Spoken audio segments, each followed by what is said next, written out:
What is the best class setup for the MP5 in Black Ops Cold War? I've tried out all the attachments, so you don't have to.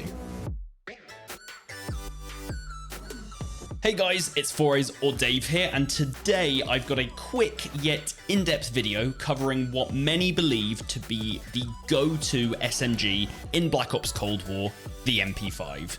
I mean, honestly, who would have really thought that the MP5 wasn't going to be one of the best guns in this game? It's the best in so many COD games at the moment. So I've maxed the MP5 out now to level 55, and I've played around with a bunch of attachment combinations to find what I believe to be the best loadout that allows you to play aggressively whilst also winning most mid-range fights too.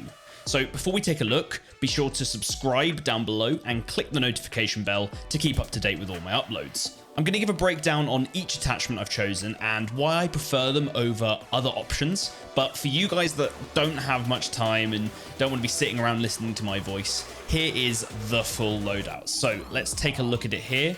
I am running the sound suppressor as the muzzle. I've got the 9.5 inch reinforced heavy barrel. For the underbarrel, I'm running the field agent grip. For the handle, we've got the airborne elastic wrap. And finally, for the stock, we have the Raider stock.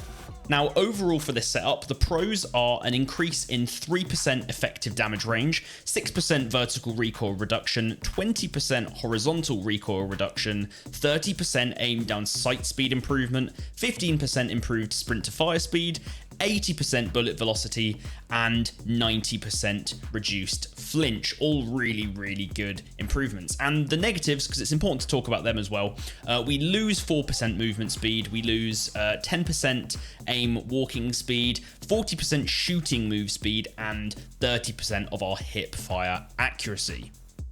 Now, I'll start off by saying that if you aren't a fan of suppressors, then the muzzle brake is probably the way to go here to get that improved vertical recoil control. But with Cold War reverting back to that old style of minimap where shooting reveals you as a red dot, I found that having a suppressor really elevates your play when making flank routes and trying to make plays on the map.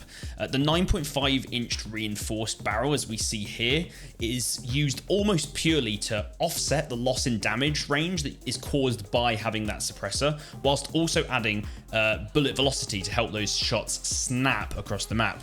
I believe Exclusive Ace actually recently uploaded a video showing why bullet velocity is such an important stat actually in this game in comparison to other CODs. So be sure to go check him out if you want to get some more info on that. The field agent grip is actually everything you'd want in a grip. It provides a healthy dose of vertical and, more importantly, horizontal recoil control. Now, I do say this from the perspective of a PC player, I might note. Using a mouse really means that vertical recoil is less of an issue, since you can actually just pull down very easily at a good rate as you're shooting to counter that vertical recoil. However, horizontal recoil, which is only made worse by very high fire rate guns like the MP5, it's almost impossible to deal with manually due to its very randomized nature. The field agent grip helps alleviate all those issues really and keep you shooting straight at those short to medium ranges with only a small loss in shooting move speed. Finally, the airborne elastic wrap and the Raider stock, well, these combine to buff the most important stats really for an SMG, which are your ADS speed and your sprint to fire speed. These both need to be raised in conjunction with each other to allow you to transition from rushing in to actually shooting as soon as possible when pushing onto objectives or pushing around corners in those kind of flank situations. The elastic wrap even comes with that invaluable 90% flinch resistance, which is a crazy stat to see, and it really allows you to have that edge in fights where you and your opponent both land a shot on each other to begin the fight. It just means that they're going to be flinching while you aren't, and you're more than likely going to be able to win the fight. Now, as I already said, all these attachments only bring forth a few minor negatives when we put them together, predominantly to stats like shooting move speed, aim walking speed, and hip fire accuracy. The aiming and shooting move speeds don't mean much when associated with a rushing gun like an SMG like the MP5, where you're using it to rush in, quickly kill, and then sprint out. So I don't find that they're really stats that we mind losing. And as I'm about to explain in a bit, I don't think the hip fire fire is really something to be relying on, so I don't mind losing that as well. Now, let's address the elephant in the room, and that's that many people will instantly see Gunfighter as an option for your wildcard and will just say, well, 8 attachments has to be the way to go. I think that in the chaos of public matches, either running Perk Greed, which I haven't got yet, or Lawbreaker, it just allows you to stack so much more utility in your class, including what I do, which is stacking Ghost and Ninja. And I think that that's really important to be staying sneaky on the map, especially when you're running that suppressor and trying to go on flanks.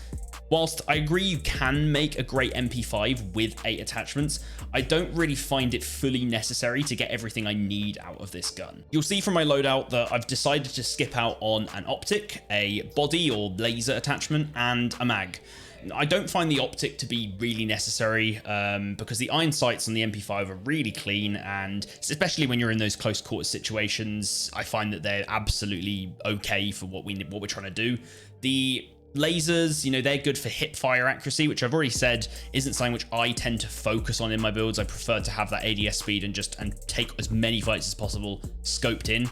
And whilst actually I would say the mags, I actually really like the jungle mag, but something had to go in order to keep this to 5 attachments, so the magazine had to go in the end. Now, hopefully this class takes your fancy and you crack it out in some of your games to try it out and hopefully get some high kill streaks and win some games. If you found this style of video informative or enjoyable in any way, then please do let me know down in the comments, and I'll be sure to make more videos for other guns in the future as I begin to rank them up. I'm enjoying Cold War a ton at the moment, so I'm really excited to try more loadouts in the future and get videos out for them. It's been 4As or Dave here. Thank you very much for watching.